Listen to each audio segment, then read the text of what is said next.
ready to go anytime you are.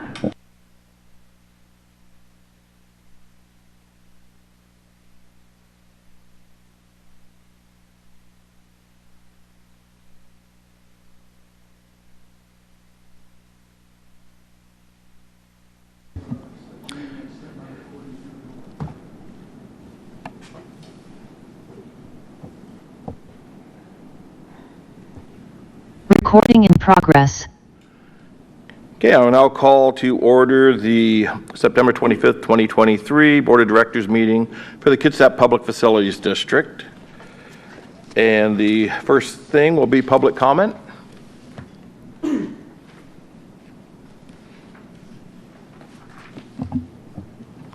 do you want to go ahead and come on up?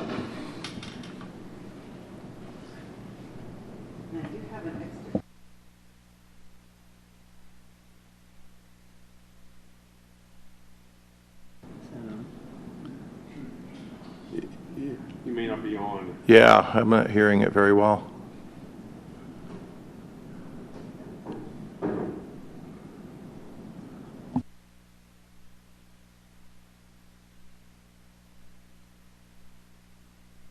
Test, test. Oh, there you go. Thank you. There you go. I need the soapbox. Hi, everybody. The first deluge of the year. My name is Marion Allen. I've lived in Paulsbo area for 35 years, raised my daughter here. I'm a retired microbiologist, retired from Harborview Medical Center. I am a dedicated native plant enthusiast. I'm also a forest steward and as well as a volunteer in our parks. I've been working with Joe Lubisher and Beverly Parsons. Joe's in Indianola, and he's a retired engineer, as well as having worked as a steward for the NK Heritage Park, and he has worked on issues involved with that park. And Beverly Parsons lives in Hansville. She has a PhD as a social science researcher with 30 plus years directing a nonprofit research, evaluation, and planning organization. Her organization works nationally and internationally with government entities and private foundations in the area of health, education, environment, and social science services. And we're so happy to have her. And this morning we submitted a letter to the Kitsap Public Facilities District Board regarding the Port Gamble Forest Heritage Park Special Event Center project, which was funded by KPFD. And we would like this letter to be entered into this evening's minutes. We have had communication with Russ Shiplett. Thank you, Russ. As well as good relationships and communication with the County Parks Administration. Starting with looking into expenditure issues regarding the Port Gamble Forest project, led us to learn more about you, the KPFD, and what their actual legal involvement is in creating special event centers. In our letter, we listed some of the concerns and issues regarding the Port Gamble Forest project, and we would greatly appreciate if you could follow up with some answers on these matters in the future. We, Joe, Beverly, and I, will follow up at the October board meeting in Paulsbo, but would also welcome a session with you all to further discuss and learn about your views on this project. Thank you for listening. Okay, thank you very much. Thank you, Marion. Do we have any other public comment? Let me check right here with Mr. Anderson. He's joined us. Mr. Anderson, if you'd like to make public comment, I have unmuted you, so go right ahead, sir. Yeah, good evening. You asked me in the chat if I'd like to make a public comment. The only comment I can make is you got the chat disabled, so I can't answer there.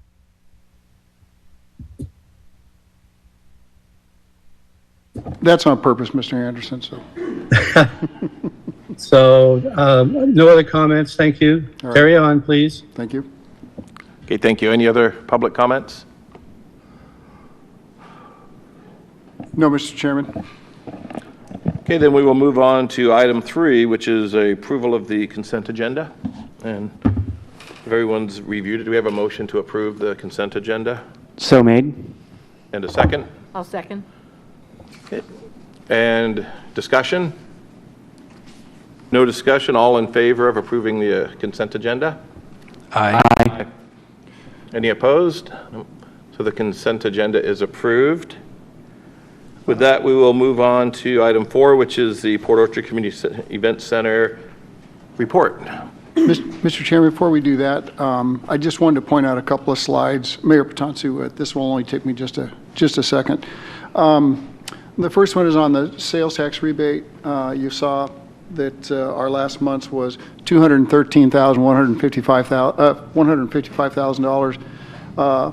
It is the largest monthly sales tax rebate we've ever received, which was really good. It also was 2.1% more than what we received this time last year. So it looks like for the last 2 months we've seen an increase. So that's really encouraging news. The second slide I wanted to speak to was that I thought that this would be helpful for the board and for the public to see. This is our tax revenue by date, and these are just over the years.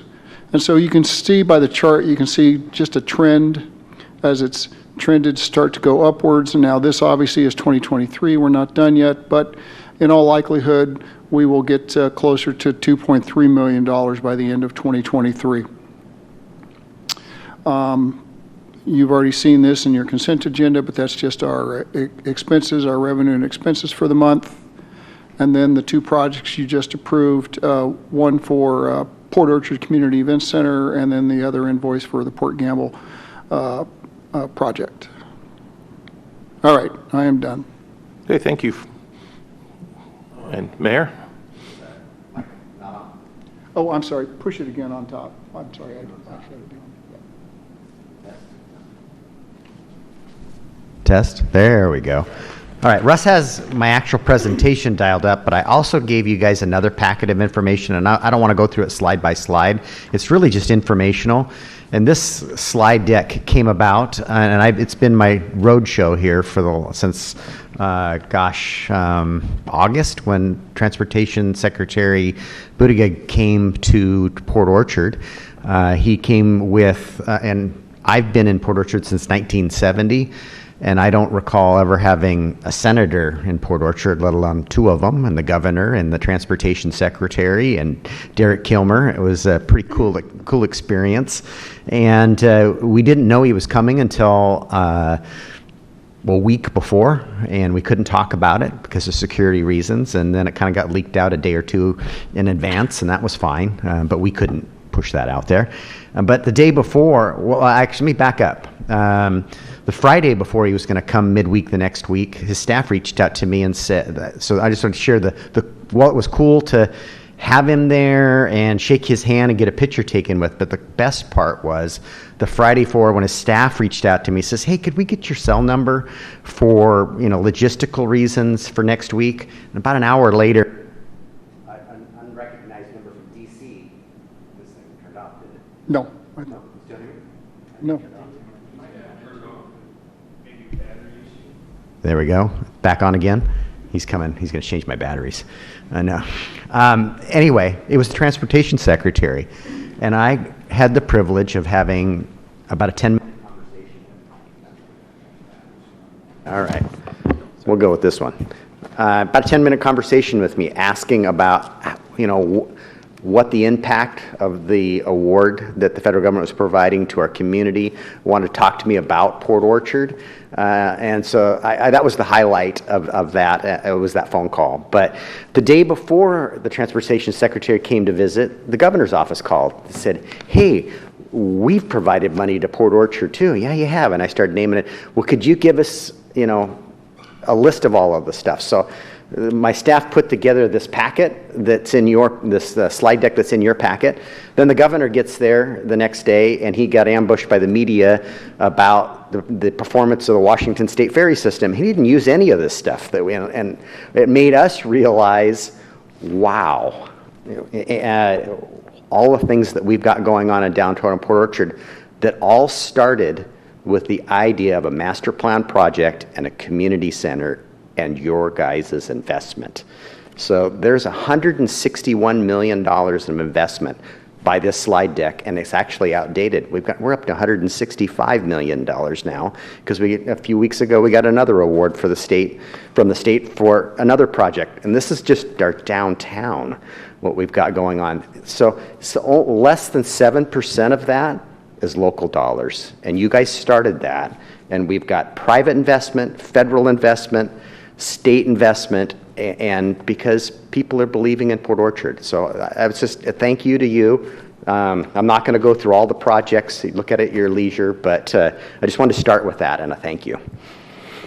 So this, my actual presentation is an update about the project, and last Tuesday I gave an update to the Port Orchard City Council. Our project is still working towards getting where we've submitted counter-complete application so that we can get in ahead of the energy codes, which would drive our project's cost up even more.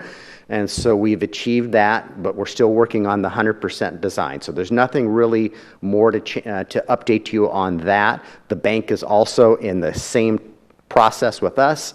They've got a counter-complete application in, so they vest with the current energy code versus the one that was going to go into effect in July, that was delayed until October, that now has been delayed by the state till March, so, which is fine, but we wanted to make sure that we vested by July. So this presentation, so we have a plaza that is between the bank and and Russ, if you guys have seen this deck slide a number of times. It's just of the master plan project. If you go to the next slide, it just shows this plaza, and we've got 3 semi-private public spaces. You got the bank's public space. We've got the area in front of the community center, and then we've got the Marina Pump Station project that we have awarded the contract that is going to start probably after the 1st of October. And then we have the public spaces. And our goal is to make, well, we got 5 projects there, to make them look like one. And so this was an update to the City Council on our design process that will come to cost estimates by the end of the year for this plaza. This is the only element of what you see down there with the community center, the street project, also the bank's project, the community center, that isn't fully funded, or that we haven't identified all the funding for. If the housing market continues to go crazy, it'll come from park impact fees. And Senator Murray and her staff were there, and I talked to them about, hey, this would be a great project. And so I talked to them about a few different things, but they were most excited about this. So I'm hopeful next year we'll have an opportunity to pursue a grant for that. And we've had a little bit of success doing that. So next slide, Russ. This was to satisfy the Port of Bremerton and their needs. They're near the Marina Pump Station are underground tanks for fuel and diesel for the Marina's fueling of fuel dock, and we need to make sure that that tandem truck and trailer fuel trailer can get through this, and this was demonstrating how that fuel truck will get there. We'll have removable bollards there where they exit back out onto Bay Street, and that aspect of the pathway and the area of the plaza will be reinforced concrete so that crane trucks or Vector trucks, fuel trucks, and so forth that need to service that, deliver fuel and service that Marina Pump Station can get through there. Next slide. And this, I'm pinch hitting for Rice Fergus Miller, who's the firm that they were just talking about the different elements here. I don't think there's a lot to to be gained from this slide, but if you go to the next one, this shows you some of the elements that, so that area between the community center and the bank and up towards the pathway from the street will be aggregate and stamped concrete in various textures, and then the areas that aren't driven on are going to be various stone material and like cobblestones or pavers. Pavers is the term I was looking for. So the different materials in this. So we really, we don't want it to be too landscaped because we want to have festivals and events in there, but yet we don't want this just blank concrete space either. So it's very purposeful with the vegetation on the perimeter of it. And then, Rush, if you go to the next slide, we'll get into some of the other details on the plaza and just some of the elements there that could be in play. Remember, this is getting us to, these are concepts, not the actual designs yet. So some of the elements that could be in play. This is going to be kind of a raised, that disc to the right of the drawing, or upper right corner of the drawing, is kind of a raised seating area. And then we've got lighting strung over this, back and forth over this plaza, which I think will be a nice effect. Next slide. We'll have a parking lot that's likely going to be pavers, and then to the bottom of the page, it will be our bioswale for stormwater, and how we're going to gain access to that. This curbing along here, and we're likely going to need to put some bollards so we prevent unwanted activity in the plaza, but we want food trucks and things of that nature to be able to get to the plaza through that parking lot. This parking lot will serve short-term parking needs for the community center, the library, and at this end of town. And next slide, Russ. This is, right now our farmer's market exists at the easterly end of the waterfront in a parking lot. And it is a little contentious with some of the merchants at times because it takes parking away. And our goal with this is to host our farmers market in a space that doesn't displace cars. And so this is just demonstrating that we can get 40 farmers markets tents dispersed within this plaza space.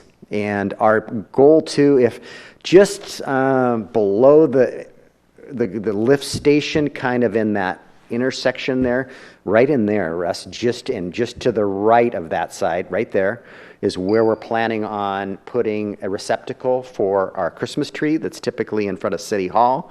When we have our Christmas festival, we close the road, and we love our Christmas festival, but people don't like it when we take their parking away or close the road in front of their business.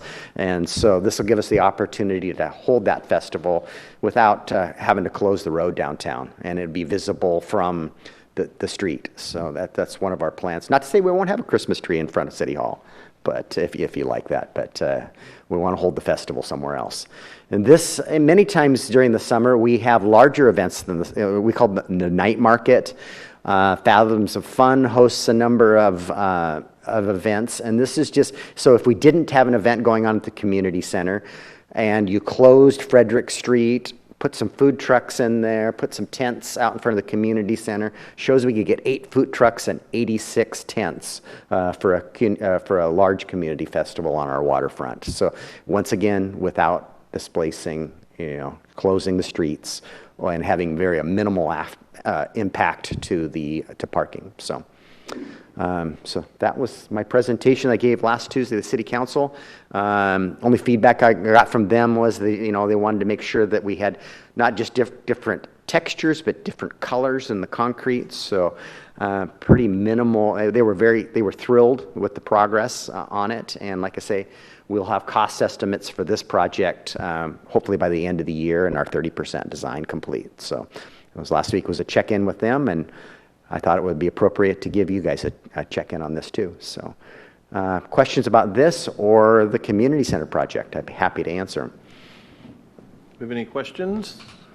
So, Mayor, I think we committed 12 million initially, is that correct?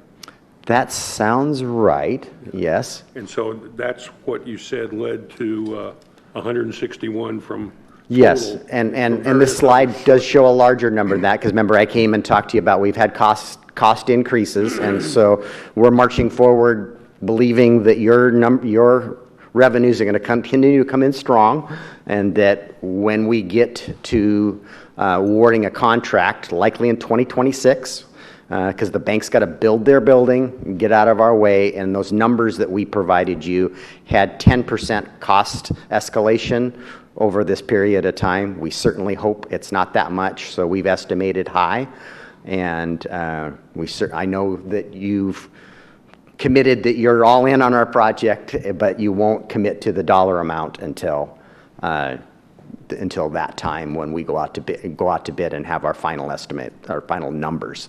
And but we're moving forward and with you guys hopefully funding 66% of the project.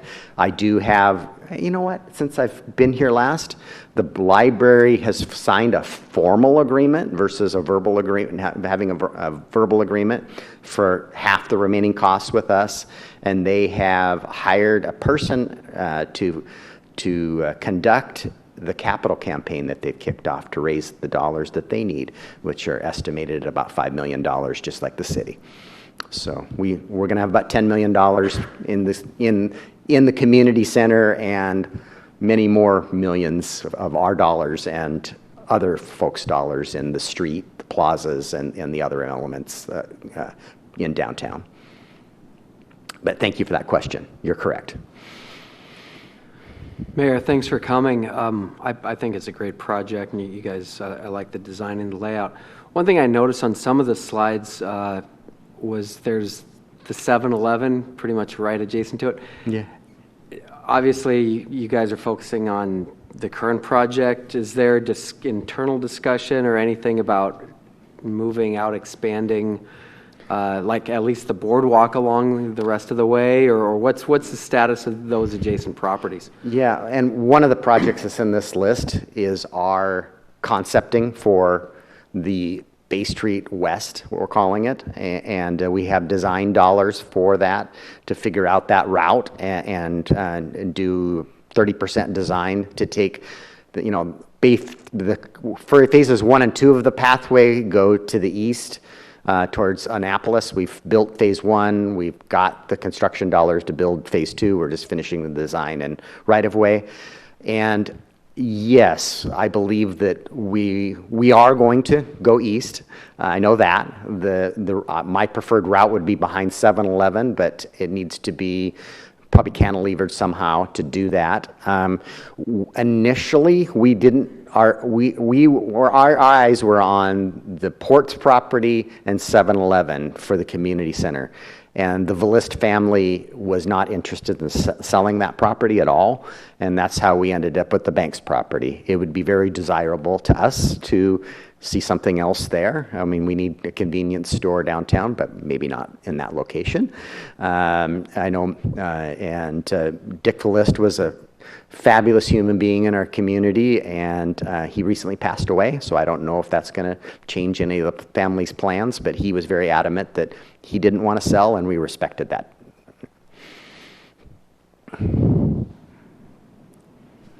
Mayor Putaansuu, I just want to commend you for your vision and for all the energy and all the work that you put into this. It's exciting to see all the other entities coming along and seeing the project expand and new possibilities and what that'll mean to your community going forward. So just want to commend you for your good work. Thank you. You know, I moved to Port Orchard in 1970 in the first grade, and there have been 4 or 5 plans that I'm aware of that were developed and put on a shelf during my lifetime. And it's extremely gratifying to see something that we've put together and we're executing it, and it's really going to happen. Now, it's not our entire downtown. I mean, you got to eat this elephant one bite at a time, but it's a third of our downtown is going to be completely revitalized and redeveloped in this process, and it's really exciting. Okay, any other comments? No? Well, thank you very much. This is a great project that the community will be very proud of. Yeah. Thank you very much. Oh, you take care. All right, and I'll swim home now. And we'll move on to item 5. This is mostly your items, Director Shiplett. You want to start with those? All right. First one on our agenda for general business, Resolution 01-2003. It's the adoption of the event fund policy, and it does require board approval to adopt this resolution. The event fund policy, I took a look at it. I recognized that it was a bit dated, so I went in and cleaned it up. Of course, I worked with our legal counsel as we were going through the process of doing this and sharing it with the executive committee as well. One of the things that one of the major changes that we did was we put in the policy that we would be open year-round for people to present, as opposed to the 2 windows of time in which we'd had in January and in June. And so now it's open. The policy now states that it's open year-round. The policy gets more specific in detail as to what the project has to be about, what the deliverables are supposed to be after the event is held as well. And so I believe that the policy now is more succinct. It's much easier to read and understand, and it kind of takes them through a step-by-step process.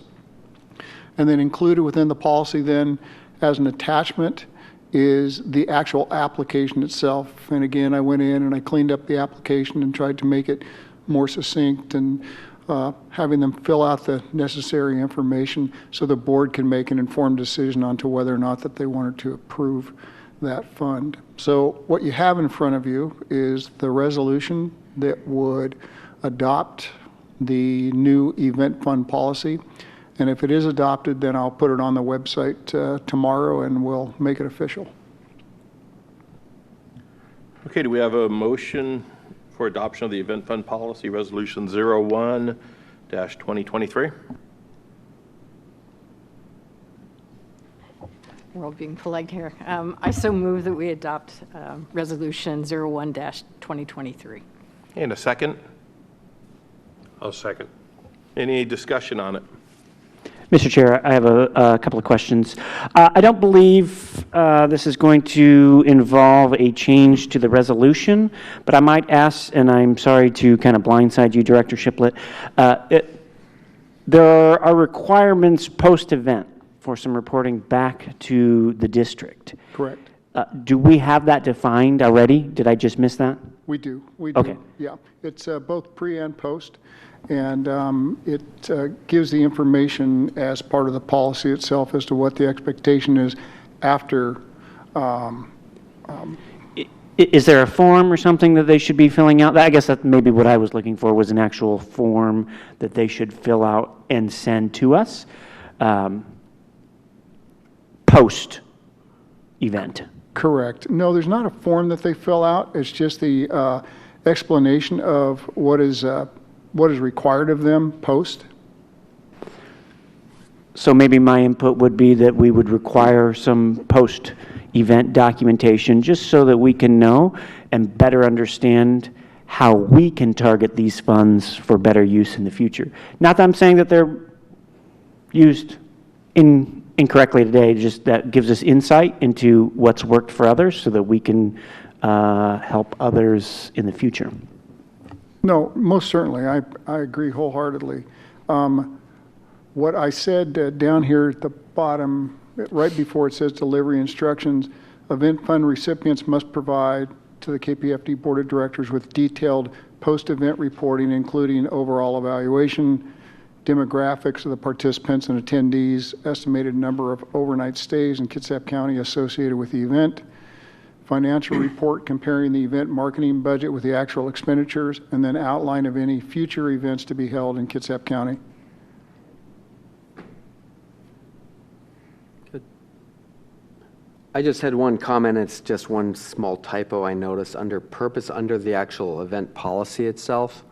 under purpose, second sentence there says any organization that wish to host, should either be any organizations plural that wish to host or any organization that wishes to host. Oh, correct. One of the Yeah. two, just All right. before we actually approve this. Yeah, thank you, Director Havers, for pointing that out. I'll make sure that I make a correction to that. You know, one of the questions I wanted to ask too was that I also, if you'll notice, I changed it to event fund as two separate words. Do you know why it was adopted as event fund, or why it was originally written as event fund in one word? I don't ever remember any discussion about that particular item. So that was another change that I did. So if there's any objection to that, since it had previously been event fund, one word, let me know, and we can certainly go back to that. But I've separated the two. Executive Director Shiplett, I was not here for our last meeting, and so you may have all talked about this, and Mr. Chairman, but under the PFD-funded facilities, we have 3 bullet points of Bremerton Harborside, Fairgrounds and Events Center, and the Kitsap Regional Events Center in Poulsbo. And in my mind, I'm immediately thinking of the Port Gamble Heritage Park, which has completed parts of the project for the rides, and they are hosting events, and that is something that we would want to, I think, include for being able to use promotional money for them to draw, again, visitors, tourists to the county. And soon as the Port Orchard Event Center is completed, I would think we would want them to be included. And so I wonder if we want to use different language, if you want to include Port Gamble right now, since they do have completed portions, and then add Port Orchard later, or if you want to just simply put event centers that the Public Facilities District has funded. But has there been discussion on that, and can we make a change? No, there hasn't been discussion on that, and I do like the idea. The reason why we said it specifically is we wanted to give them specific, hey, here's what we funded. These are places that we'd like for these events to be held. So it certainly makes sense to go ahead and add the Port Gamble Forks Heritage Park trails. And then I agree with you, once the Port Orchard project is done, we would include that and the perk and everything else that comes along with everything. Yeah. Okay, do we have any other discussion? So for this, do we want to have that updated, and then we'll take a look at it next meeting for approval? It's really up to you. You can approve the resolution now with caveat that I make the changes that you had requested, or if you'd rather me resubmit this again to you next month, we can do that as well. So it's entirely up to the board. Okay, I'm okay going ahead and approving it if that's what the board wants. Okay. So, all in favor of approval of the resolution? Aye. Any opposed? No? So the resolution is approved with the caveat of the changes. All right. Thank you, board. The next thing we have is the request for proposal for KPFD accounting services. We had not had a contract in place with our accountant in the past, and I've spoken. I actually saw our accountant last week. Got to see her in person, and I was at the KETA event, and she was there, and she felt like the time was her time had come for her to kind of pull away from doing so much accounting work. She lives in South Carolina with her family, and she felt like it'd be more beneficial to the PFD if we were to go seek somebody more locally with accounting services. So I'm hoping that you've had a chance to look this over. But what this is this is the formal request for proposal overview, and then it gives specifics as to what it is that we're looking for. Again, I worked with our legal counsel, Mr. Lawler. I shared it with our executive committee as well. So it has been vetted through both of those for the board's approval of this. If the board approves it, then we'll make a formal public announcement for a request for proposal. And then there are other accounting firms that I know of, and I also recommend any board member have an accounting firm they recommend, that I would send it to them directly as well. On this, it talks about it would be a 3-year contract that we would have with accounting services. The reason why I did a 3-year and not a 1-year is that oftentimes it may take up to a year in order to be able to get up to speed on where we're at, especially since it would be new to somebody coming to the PFD. One of the things that our previous accountant had said was she's more than willing to sit down with anybody and go over all the documentation that she's got and that she's accumulated over the months and the years, which I really appreciate her doing that as well. So what I have in front of you is a request for proposal for accounting services, and I'm looking for the board's approval to move forward with this. Okay, do we have a motion to approve the request for proposal for accountant services? So moved. A second? Second. And discussion. I have a question on it. So on the 3-year contract, is there any clause to be able to cancel the contract for cause, for whatever? You know, we haven't written the formal contract, so this is just kind of the guidelines as to what it would say, but I would certainly make sure we've got a clause with it. Again, I'm not a contract writer, so I'm going to rely on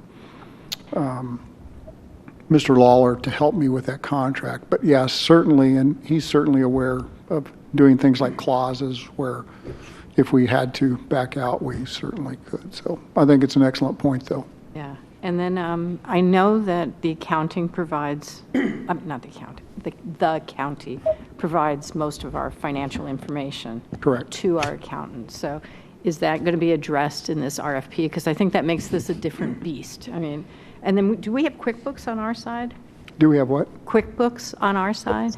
We do, but it's never been utilized. Okay, so we're just using... So what happens is that I go to the county, I get the trial balance, I get the detailed cash report and the summary cash reports.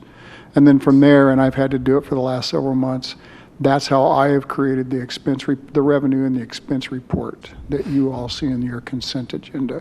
So I still have the same ability to be able to download those and then get those to our accountant where they can do, there's 2 things, well, 3 things actually.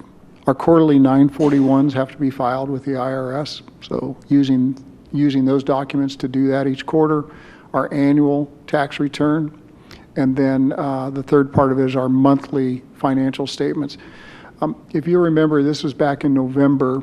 That's when I started doing the monthly revenue and expenditures report to you because I just didn't have financial reports from our accountants. So we've been operating in that vein since then, right?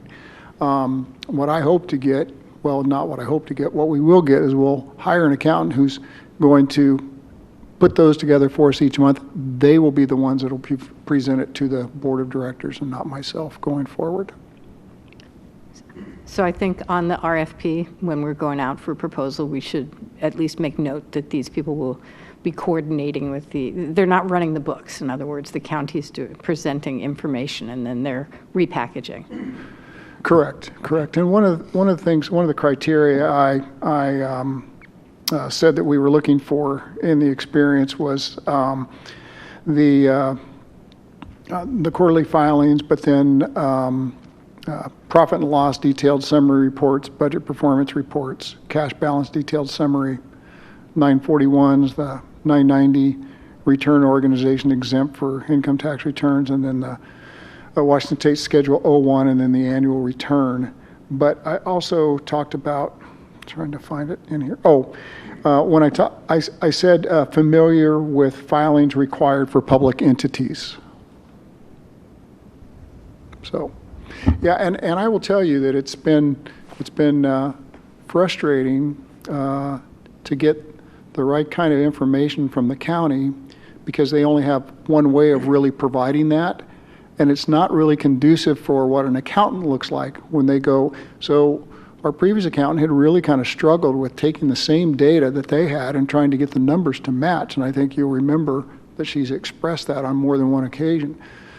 So my hope is that we can figure that out, even if it means, and I think that the county auditor's office would be open to that, if myself and our new accountant go and sit down and talk with them to talk about how can we do this moving forward, the county will not provide our accountant with the financials. They'll provide it to me, and actually, they don't have to provide me anything. I can go get it through Workday, which is what we use for all the revenue and expenses and so forth. But at least the county could get a better understanding, or our accountant could get a better understanding of what they could expect to receive from the reports that come from the county.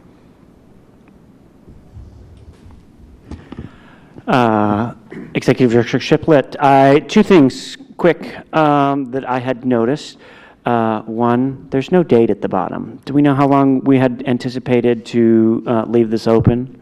Correct. I was just, I left it blank simply because I was waiting for board approval on it. And if there's more discussion we have to make, and we have to come back and review it again before we say, yeah, we're good with you doing it, then we would finalize it and we would put a date there. My thought was 30 days. 30 days from the point of which the board approves the RFP. Okay. And then two, and I know I didn't bring this up before in the executive committee, but I thought about it this afternoon when reviewing this. How about adding something as it relates to our audit? I would guess that's heavily financial in its beast, and we want to make sure that that person is prepared to work with the state and yourself in our annual audit. No, I think that's a great suggestion. When we did the annual audit, I've only done it the one time when I first got here. They look for one specific thing and then they kind of pinpoint that. So at our last audit, they were looking specifically for pay, board stipends, and to the executive director or any PFD staff members' pay. And so there was an awful lot of gathering of that information to get it to them. You never know what it is they're going to focus on, but I really like that idea of including our accountant in with that to gather the data and help to put the report together. And then lastly, this last question is for my fellow directors. Do we want to set a minimum number of proposals before we take action? I mean, we're kind of stuck with, even if we get one, we have to have an accountant because she's leaving, correct? Correct. I mean, so I don't know if we want to do a minimum if we can't stand with Just a it. question. I'm not saying we have to.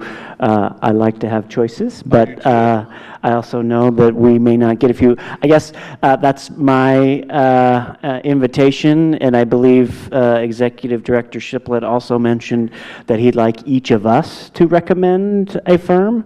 I know I have one in mind that I would that actually does some audit work as well, but I thought that might help us all encourage others if we set a minimum that we would receive. Just my 2 cents. Yeah, I would prefer to get as many as we can. And I have a couple quick questions. So we're going to use the budget committee to do the selection? Well, I've been thinking about that, and we could have the budget committee make the selection and then present it to the board for final approval. Or if you want, if let's say that we are going to go with 3 finalists, if you wanted each one of them to come and present to the board during one of our meetings, we could do that as well. So, How will we select the 3 finalists? well, I think that going with the budget committee, which would include Director Bullock, Director Leadham, Director Draper, and myself, I think that if we conduct the interviews and then we make a recommendation to the board, then I think that if the board trusts the committee to make the selection and take the recommendation to the board, then I think that would probably be the best way to go. Okay, that sounds good. And my last question is, we'll have to do an independent audit before we turn over to the new company, correct? Well, I'm going to have them do a forensic audit. Yes. So whoever it is that we get, well, we want them to start from scratch, basically, and I think it's long overdue. Yeah, we'll need a clean bill of health also to make sure everything's in order. Correct. Chairman Hatchell, I'm trying to just go through the memory bank here and think of like when we hired bond counsel or when we hired our financial consultants. If I'm remembering correctly, I think we had a number of different people apply or put in proposals for that position.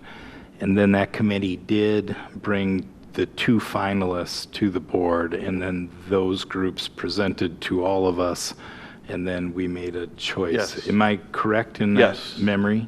Yeah, and that worked perfectly. Yeah. Yes. So I think that's a good way of having the board or the budget committee pare down all the choices and then allow that kind of a formal presentation to the whole board for 2 people where you're just choosing A or B. Yeah. Okay. Okay, that's all I have. So, no more discussion? All in favor of approving the RFP for accounting services? Aye. Aye. Any opposed? Nope, so the RFP for the accounting services is approved. We'll move on to the website updates.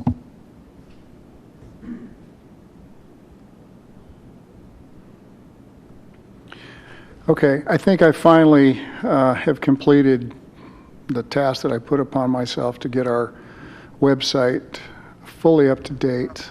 I wanted to highlight just a few things that I think they're extremely important for the board to be aware of, but also for the public to be aware of as we move forward. Under public facilities projects, if you go to the overview, what I've done is I talked about what our guidelines are for what we look for in projects.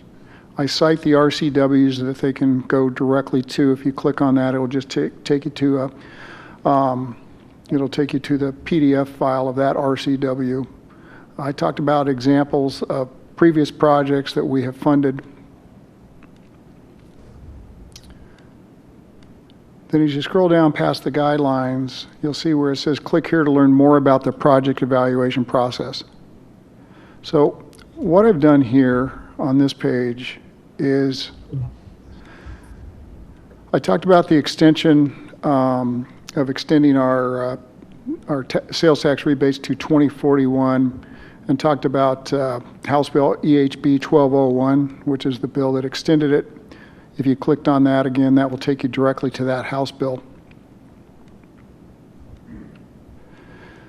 Then I created this box called Project Presentations. And what I did was I went back to 2019 and I pulled up all 7 presentations that were made.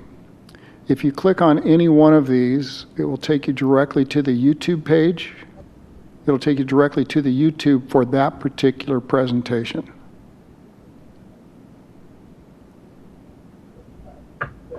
So I've done that for each one of these projects. Then I also highlighted the dates in which those public meetings were held. And then if you click on any date, it will take you to the meeting minutes for those meetings itself. And then I talked about the ranking results. And then the ranking table that was used when the board made the decision on how they were going to rank them out 1 through 7. And then these are just links to projects that are currently being funded.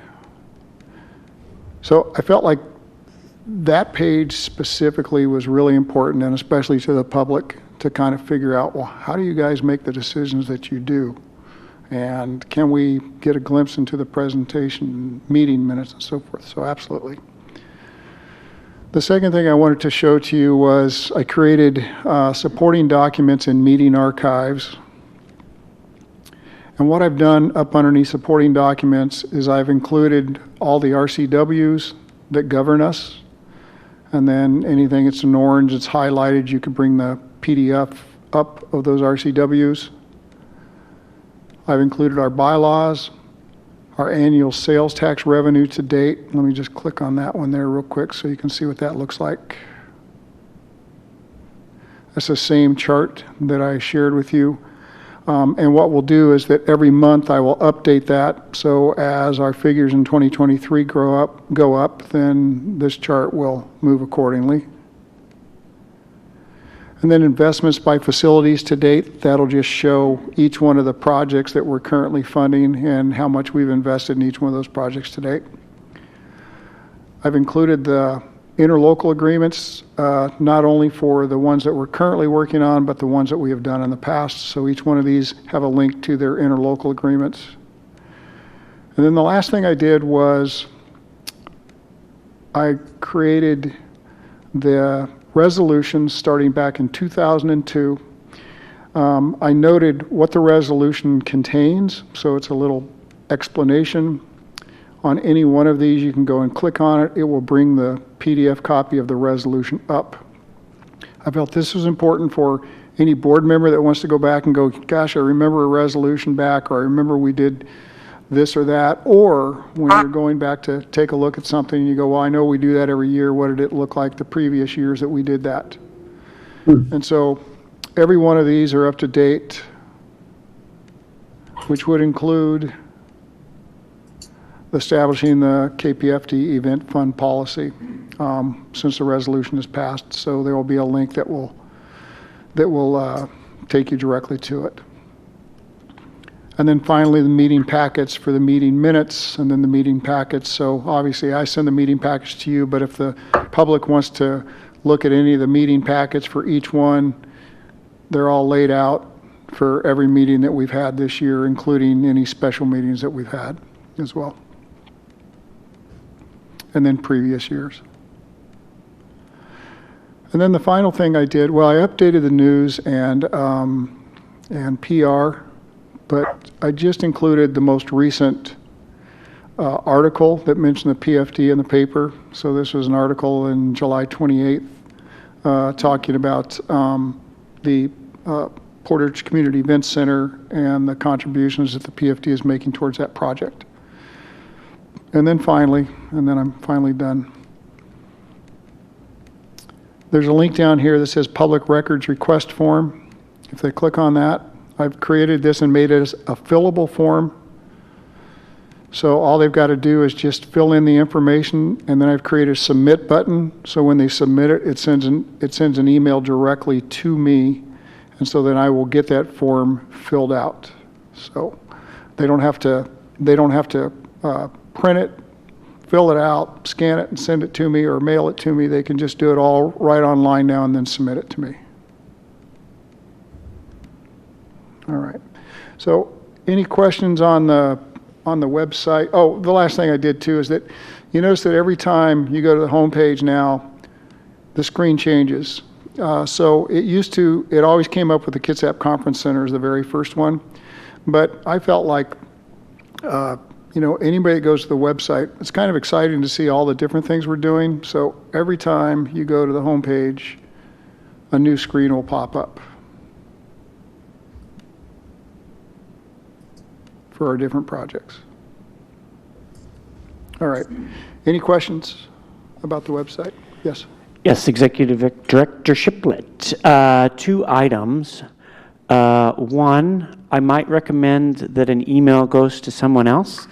In my business, I'm always looking into building redundancies.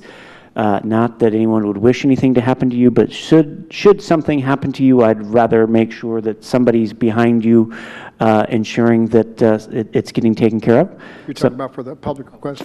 Yep, for the public records request. Yep. I would hate for somebody to put that in and you're on a vacation or, God forbid, in the hospital or something, and we didn't get that. So just a thought there. And then 2, I might suggest we're nearing year's end.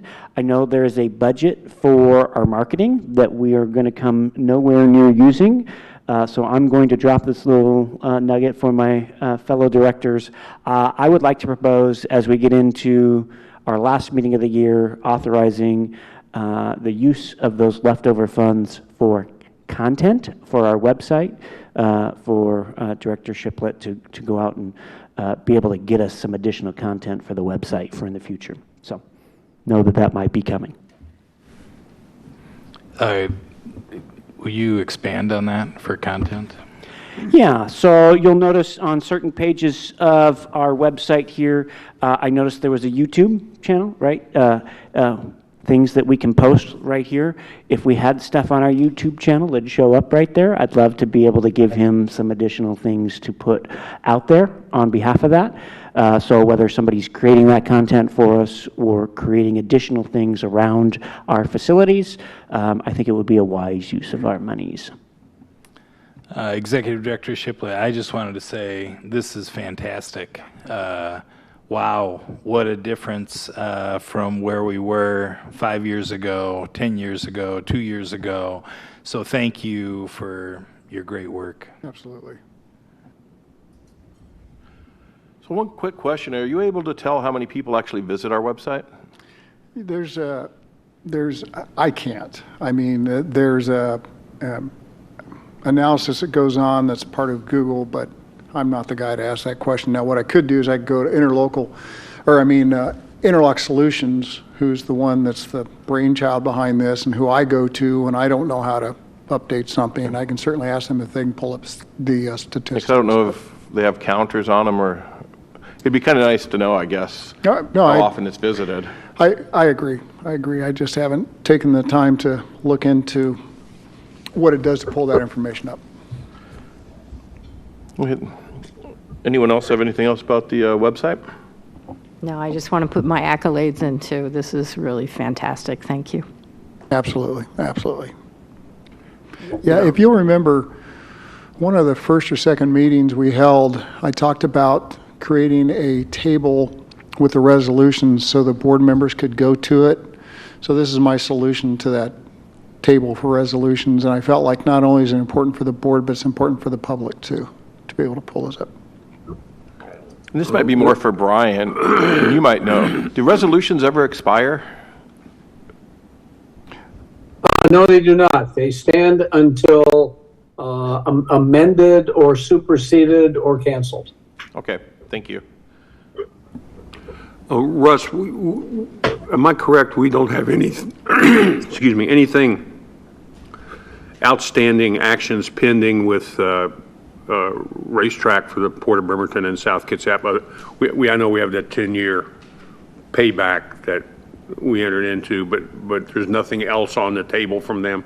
Correct, yeah. We will not see any more presentations from the Port of Bremerton on that project.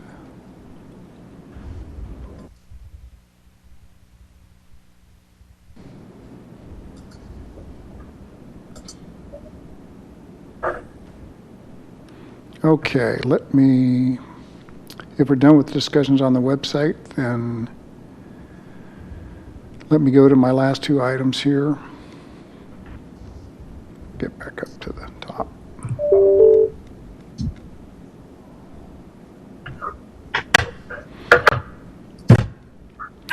Okay, 2024 Board of Directors meeting schedule, bylaws and resolution 01-2006.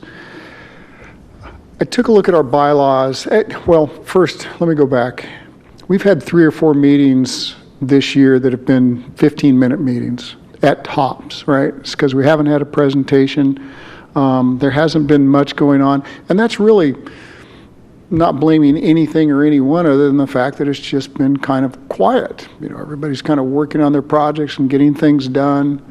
Nobody's putting a shovel in the dirt yet. And so there's not a lot really to be able to report on or talk about. But we hold the meetings, and the schedule was that we would meet 11 times this year, not including special meetings that we've had. We'll have a meeting in October, we'll skip November, then we'll have another meeting in December to finish out the year. But our bylaws state that we're required to hold at least 6 meetings, which means that we can hold just 6 meetings if we choose to do that. And so what I would like to consider, I'd like the board to consider, and we don't have to make a decision tonight, so this is just a general discussion, because in December is when we will bring to the board the approval of the 2024 schedule. But I would like to discuss, and for the board to consider, us meeting 6 times as opposed to 12 times a year, or 11 times a year, obviously with a caveat that if we need to hold a special meeting, we will. But the other thing we do too is, since we have 3 projects that are presenting to us, each one of those projects would have 2 months, 2 separate months to report out. We'd require a report out, even if it's minimal. We require it. So once we have them in schedule, say, you can't back out and say, oh, I don't have anything to report this month. You've got to provide some kind of report. That allows more content. It certainly would eliminate 15-minute meetings. Not only that, our good of the order and our board business that we talk about, that'll probably be lengthier since we're going to be meeting every other month as opposed to once a month. Now, part of the reason why we get together each month is to approve the consent agenda. And a big portion of that for me in the consent agenda is that you approve the expenditures so I can go pay our bills. Well, Resolution 01-2006 was something that the board passed, and it said that any executive committee member, chairman, vice chairman, or treasurer can approve expenditures up to $25,000.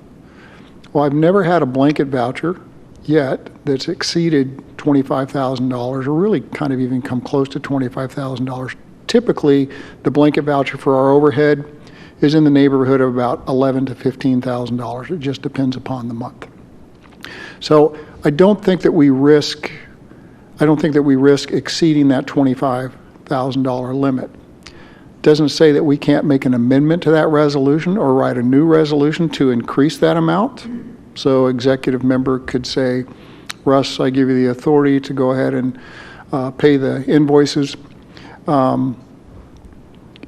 What we would do is at the next meeting then is I would get the bills paid for that month, but at the next meeting then we'd ratify it. The board would ratify that. And then we would also approve for the expenditures for that month. So I want to throw it out there for discussion, find out what the board thinks about that, and then kind of go from there. Okay, me personally, I'm all in favor of less meetings. I mean, we all have busy lives, and if we can get it done with less meetings, I'm very much okay with that. Yeah, I would agree with that. I mean, you know, as much as I like seeing people in Zoom or by in person, if it's a 15-minute meeting where we just do something that someone could have approved unilaterally, yeah, it's correct. You know, yeah, I would agree. I wonder how that resolution in 2006 it was? Correct. Got lost in the weeds over the years. Well, and how I found it is when I was going through and updating all the resolutions on the website, I went, oh, look at this. Yeah, it's interesting too because the resolution was originally written for $50,000, and then it was lined out to $25,000, and then it was initialed by every board member. So I thought that was kind of interesting. As I recall, I was chair. You were chair that year. I can't remember. I guess my memory was failing me. You were chair. That's correct. And that is a good question about the 25,000 because it seems like if we're normally 11 to 15, that the 25 would still work even in year 2023. Sure. The only other question that I have is if we have a reimbursement put forward by one of our projects. Correct. They would wait 2 months, or maybe we would call another meeting if we needed to. Well, we may call another meeting. I mean, if it's under, it says any particular single expenditure, or I can't remember exactly what the language says, but it speaks to, without saying a blanket voucher, it speaks to a blanket voucher amount. So they can approve a blanket voucher up to $25,000, or they can approve a single invoice to be paid up to $25,000. I think that obviously some of those invoices come in a lot more than $25,000. So. And remember that we're reimbursing on an invoice, so I think that with regard to project invoices, it's probably best that the board meet and the board give approval on that invoice, and if it has to wait a month, then it has to wait a month. Okay. I don't know of any of our projects that are desperate and going, when are we going to get paid?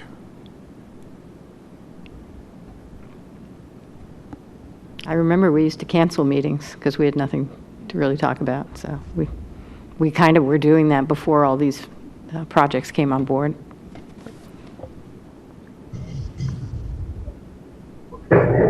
Okay, so just food for thoughts. If you've got comments that you'd like to make, you can send the information back to me, and that'll be fine. But in December, I'd like to have so let's do this, if it's okay with the board. In October, let's talk about it again, give you an opportunity to mull it over, because from that point on, then I want to start building the 2024 schedule, so in December, we have it ready to be able to present to the board for approval. Okay? All right. The last thing I have is the project funding prerequisites and potential for RFP dates. As of late, I've had a couple of groups that have come and said, hey, got this project, like for the PFD to consider funding that project. And part of the problem that I've had is trying to get a firm grasp of exactly what is the requirements for projects that the PFD would consider funding, right? You know that it's got to be a $10 million project. You know it's got to be open for public use. You know that it's got to be a regional center up underneath the definition of a regional center or special events center, which is in accordance with the RCWs. But I'm kind of a black and white kind of guy, and I like to be able to have kind of a checklist in front of me. And so when somebody says to me, well, what's it going to take for us to be able to present to the board, I'd like to be able to say, here it is, here's the requirements. And if it doesn't meet any single one of those requirements, then we cannot consider it. It cannot go before the board. So I've been working with Mr. Lawler on kind of creating a checklist, if you will, but at the same time, sending it over to the RCW and saying, in accordance with the RCW, this is the definition of. And I understand, I recognize that the RCW was probably written in vague terms to give each PFD board the opportunity to determine what they feel is a regional events center or a special events center. So I think that's good. I think it's a good thing because not everything's going to be cookie cutter. There's going to be some imaginative projects that are out there. So I feel it's important that the board be able to take a look at those and the board make the decision as to whether or not they think it's a project that should be funded, which is what you've done the last time we did the RFPs. So that's part of it. But the other part of it too is that with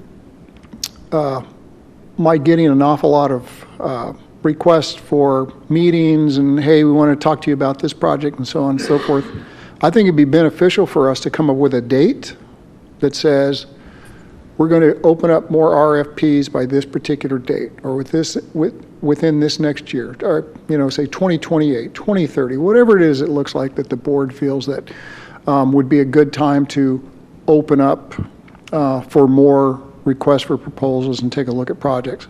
That way, then part of my response would be, great project, understand what you're trying to do, but we're not entertaining any proposals until 2028 or whatever it is that the board decides.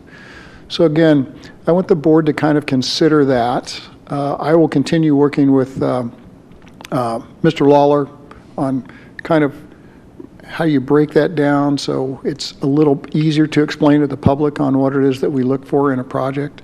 I'm also going to be later this week, I'm going to be at the state PFD conference. I believe Mark Greenow is going to be there, so I'm going to also ask him some clarifying questions too. Department of Commerce will be there as well, so I have some clarifying questions for them. And I'm going to talk to other PFDs that fund and go, what is your kind of criteria? What's that list look like for you? So again, no action required. It's just discussion right now. But I think that at some point we need to consider a future date to open up for more projects. One last thing I'll say about that is that I do know that it didn't happen at this last legislative session. It may in the next legislative session, but the lobbyist that's working for the state PFDs is considering going to the state and asking for an additional 15 years to take the sales tax out to 2056. So nothing really heavy has been going on there. I know that my predecessor was involved with that the last time they went to 2041. But if that's the case, then that certainly then allows for us to be able to raise more funds for future projects.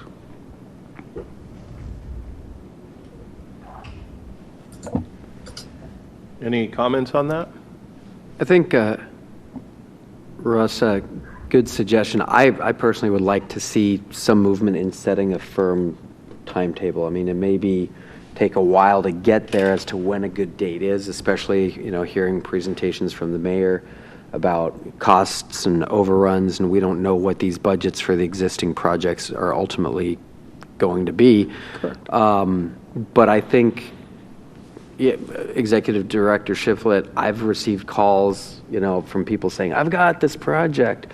I'm like, I don't know what to tell you. We don't have any funds for you. And I also couldn't tell you when you even can apply. And I think, just from a public perception standpoint, having something to say 2028 or 2030, whatever the date is, a lot of these projects are long-term projects. And so if there's someone out there who's got something big in mind, it may take them 4 years just to start planning, but at least they know we're going to be out there ready to do it. And, who knows how much money we'll have budgeted, but at least it's something that they can look at and look forward to in terms of a deadline. I agree. And the other thing, too, is even before we considered a date, we have to hear from our financial advisors to say, well, your ILA right now, you're committed to this, and so you got to make sure you've got at least that much for anything that's an ILA. Remember, we don't have any ILAs in place with the exception of the Port Orchard project that is really large amounts of money. And we do have an ILA in place for $12 million. They've come to us, and we have written a few months ago, we did an LOI with the city of Port Orchard for an additional up to $6.5 million, but we haven't committed to that yet. So our big ticket item right now is the Port Orchard project. All the others, we're $243,000 to the city of Paulsbo, and then that ILA will expire, and then there's about $800,000 that's left, $800,000 to $850,000 that's left for the Port Orchard project, which we committed $2,047,000 to that project, and then that ILA will expire. As a matter of fact, that particular ILA is set to expire at the end of this year, because if you remember, this last year, we did an amendment. We did two amendments. The first amendment we did was to extend it out to 2023, the end of 2023, and then the second amendment was to increase it by $350,000. So that ILA will come to expire. But again, we're just talking $851,000, I believe, is what they have. Which one was that one? I think you mentioned. You said Port Gamble. You said Port Orchard. I just. Oh, I'm sorry, Port Gamble. I'm sorry, Port Gamble project. Right. When does the Paulsbo ILA expire? Also at the end of 2023. And our next meeting with the city of Paulsbo and their update on their project is next month. And we will be at Paulsbo City Hall. Informal discussions with them about what direction they're trying to go? Not really. And that's been kind of some concern, is that they've had two different times where they were set to present, and then they've said, we just don't have anything to update the board on. So it's hard for me to say, Director Draper, exactly the direction of where that project's headed at this point. Okay, thank you. So my 2 cents on this subject, I think I shared in our executive committee. I'd like to see the PFD have a policy around this as well, so that Executive Director Shiflett is not bombarded with this on the regular, I think this is kind of where he's trying to get us to formulate our thoughts to create that.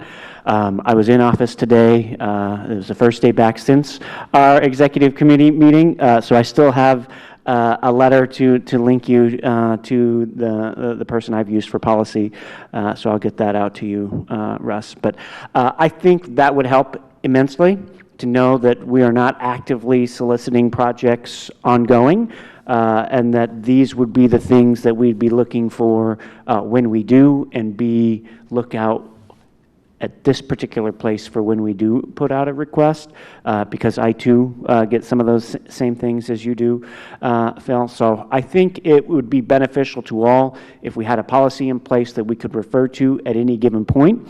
And I think it would behoove us to probably get that in place before the end of the year, because I do think that we have some ILAs that may be expiring at that time, which will then possibly be freeing up some funds if some projects don't move forward.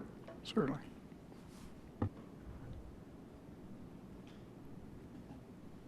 So would this policy be something you would want to create, or would you like a committee to assist, or?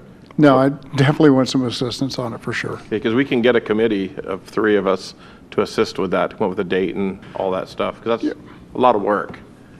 It is, yeah, and I certainly will take any assistance I can get with it, absolutely.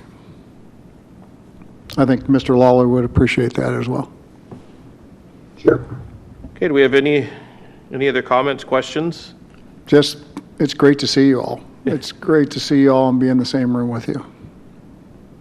Okay, with that then, the meeting is adjourned.